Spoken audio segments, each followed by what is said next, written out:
ये 11,000 साल पहले की बात है, जब तपा देने वाली गर्मियों का लंबा दिन ख़त्म होने ही वाला था। सूरज की शदीद तपिश कम होते ही लोग घर से बाहर निकलने लगे थे और जाते जाते भी सूरज की किरणें इस छोटे से इलाके की खूबसूरती को और बढ़ा रही थी। बच्चे गलियों में खेल रहे थे, ख़वातीन फुर्सत के पलों का मज़ा ले रही थी। तभी वो हुआ जिसके बारे में किसी ने कभी सोचा भी नहीं था। अगले कुछ लम्हों में ही ज़मीन पर मौजूद जन्नतनुमा ये इलाका, जिसे अटलांटिस कहा जाता था, तबाह हो चुका था। और ये बर्बादी इतनी भयानक थी कि पूरी की पूरी तहज़ीब पानी के अंदर समा गई। ये सब इतनी सफाई से हुआ कि आज इस तहज़ीब और इस इलाके का कोई नामो निशा भी नहीं मिलता। और आज तक लोगों को इस बात पर यकीन नहीं होता कि अटलांटिस नाम की कोई तहज़ीब इस दुनिया में मौजूद भी थी या नहीं।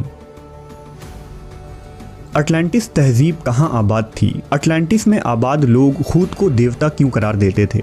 और अहराम मिस्र से भी 6000 साल पुरानी इस तहज़ीब में ऐसी क्या ख़ास बात थी जिसे हम आज तक याद रखते हैं?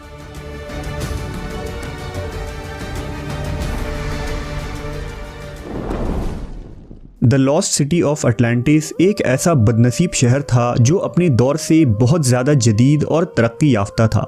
अटलांटिस का जिक्र तारीख़ में सबसे पहले यूनान के मशहूर फ़लसफ़ी अफलातून ने 2300 साल पहले अपनी किताब में किया था। प्लेटो ने अपनी 2 किताब टीमस और क्रिटियस में अटलांटिस का तफसीली जिक्र किया है। अफलातून के मुताबिक ये शहर उसके वक्त से 9000 साल पहले इस दुनिया में मौजूद था। ये शहर अटलांटिक ओशन में कहीं वाक़ था, जो किसी कुदरती आफत या खुदाई अजाब की वजह से समुंदर में गर्क हो गया। अफलातून कहता है कि ये शहर रकबे के एतबार से बहुत बड़ा था। ये शहर एशिया से भी बड़ा था और ये दायरा नुमा जजीरों की शक्ल में आबाद था। उन दायरों में उछलती समुद्री मौजों का मंजर निहायत ही दिलकश था। उस शहर में दूर दूर तक हरे भरे मैदान थे और यहाँ की ज़मीन निहायत ही ज़रखेज़ थी, जहाँ बेशुमार ऊंची इमारतें और मादनियात पाए जाते थे। यहाँ के लोगों के सामने सोना चांदी एक मामूली सी चीज़ थी। अटलांटिस में आलिशान महल और इबादत गाहें थीं।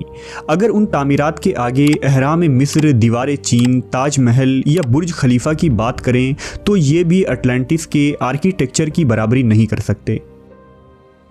अटलांटिस की इमारतें और सड़कें सपनों की दुनिया जैसा था और वहाँ के लोग टेक्नोलॉजी में बहुत आगे हुआ करते थे।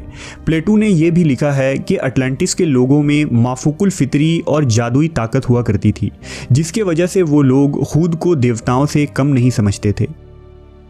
प्लेटो के मुताबिक अटलांटिस के लोगों के पास इतनी ज़्यादा दौलत थी जितनी कभी किसी बादशाह के पास न हुई और न कभी होगी।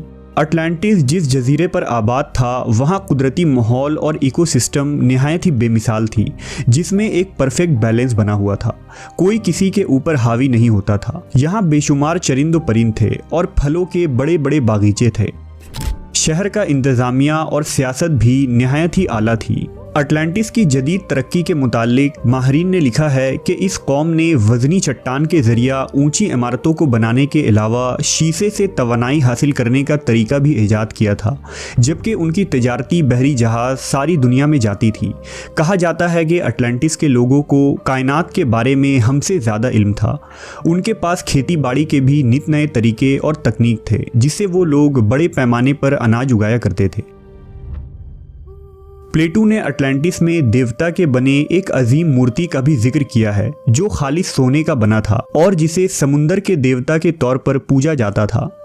ये भी कहा जाता है कि वहाँ के लोगों के पास ऐसी मखसूस टेक्नोलॉजी थी जिसकी मदद से वो हवाई सफ़र भी किया करते थे। लेकिन एक तरफ जहां अफलातून ने अटलांटिस के लोगों की तारीफ़ की है, तो दूसरी तरफ उनकी खामियों और गुनाहों को भी बयान किया है। प्लेटो के बकौल उन्हीं वजूहात से अटलांटिस तहज़ीब पर खुदा का कहर नाजिल हुआ था। दरअसल अटलांटिस के लोग अपने टेक्नोलॉजी और ताकत के नशे में चूर खुद को देवता समझने लगे थे।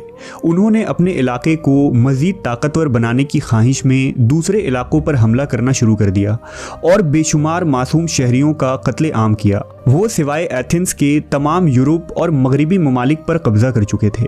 यहाँ तक कि अटलांटिस के लोग निहायत ही ऐश पसंद हो गए और हर तरह के गुनाहों में मुलव्वस हो गए। इसका नतीजा ये हुआ कि जन्नत कहे जाने वाले इस अटलांटिस को खुदा के अजाब का सामना करना पड़ा। प्लेटो के मुताबिक यकबैक अटलांटिस में तूफान, ज़लज़ले, सैलाब और आतिशफ़िशा फट पड़ा। इस अजीम तबाही का ये नतीजा हुआ कि सतह समुंदर पर बसा ये शहर पानी में डूबने लगा। आतिशफ़िशा से निकलने वाली काली राख ने पूरे जजीरे पर अंधेरा कर दिया। हर तरफ से ज़ोरदार धमाके होने लगे। ये अंदाज़ा लगाया जाता है कि उस वक्त अटलांटिस पर 500 से 1000 एटम बम फटने जैसे हालात पैदा हो गए थे। ये दुनिया में आने वाला शदीद तरीन तबाहियों में एक तबाही था। अटलांटिस के लोग इधर उधर भाग रहे थे। कई लोग समुंदर में कूद गए, कई लोग आग उगलते पत्थरों की बारिश से जलकर राख हो गए। ज़मीन फटने लगी और कई जानदार इसमें समाने लगे। देखते देखते सारा शहर समुंदर में डूब गया और अटलांटिस का ये इलाका सफ़ाई हस्ती से ऐसा मिटा गोया वहाँ कभी कुछ मौजूद ही नहीं था। कई मवर्रखीन ने अटलांटिस को महज प्लेटो का एक अफसानवी शहर करार दिया है, लेकिन हर ज़माने में तारीख दां ये दावा करते रहे हैं कि ये शहर सच में कहीं मौजूद था और आज भी बहरे ओकियानूस के ज़ेर समुंदर में दफन है। ऐसा माना जाता है कि आज बहरे ओकियानूस के कुछ जजीरे अटलांटिस के ही डूबे हुए ज़मीनों के कुछ हिस्से हैं जो आज भी इसी हालत में रह गए हैं।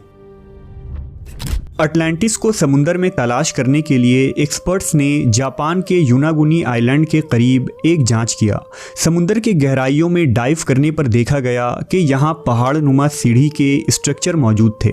इस स्ट्रक्चर की हाइट एक एवरेज बिल्डिंग के बराबर थी। जब एडवांस टेक्नोलॉजी के जरिए समुंदर के इस हिस्से की मुकम्मल जाँच की गई तो इंसानी आंखें हैरान रह गई। जब इस जगह की 3D मॉडल को हज़ारों सालों बाद दुनिया के सामने लाया गया, जहां शानदार महल, शहर और आलीशान इमारतें मौजूद थी, तो लोगों की आंखें फटी की फटी रह गईं। आर्कियोलॉजिस्ट का मानना था कि हज़ारों साल पहले ये शहर समुंदर के ऊपर हुआ करता था, जहां इंसानी तहजीब आबाद थे।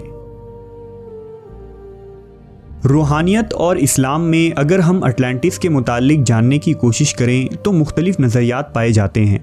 कुछ माहिरीन का कहना है कि अटलांटिस में बसने वाले लोग दरअसल इंसान नहीं बल्कि दूसरी दुनिया के मखलूक थे, जो 10,000 साल पहले इस दुनिया में आए और यहाँ आबाद होकर अजीमुशान तहजीब की बुनियाद रखी थी और पूरी दुनिया को लिखने, पढ़ने और जदीद तकनीक के इल्म से नवाजा था। ये भी कयास किया जाता है कि अटलांटिस में बसने वाले लोग इंसान नहीं बल्कि जिन थे, क्योंकि इस तरह उड़ने की सलाहियत और गैर मामूली क़ुव्वत इंसानों को कभी नहीं मिली। रिवायतों के मुताबिक जिन्नात की ये तहजीब अटलांटिस में आदम अलैहिस्सलाम से भी हज़ारों साल पहले आबाद थे, जो अपनी सरकशी की वजह से तबाह हो गई। जबकि एक नज़रिया ये भी है कि अटलांटिक दरअसल हज़रत नूह अलैहिस्सलाम के ज़माने में आने वाले तूफ़ान में गर्क हुआ था, क्योंकि इस तरह की अजीम तबाही का जिक्र इंसानी तारीख़ में सिर्फ़ तूफ़ान नूह के दौर में ही मिलता है।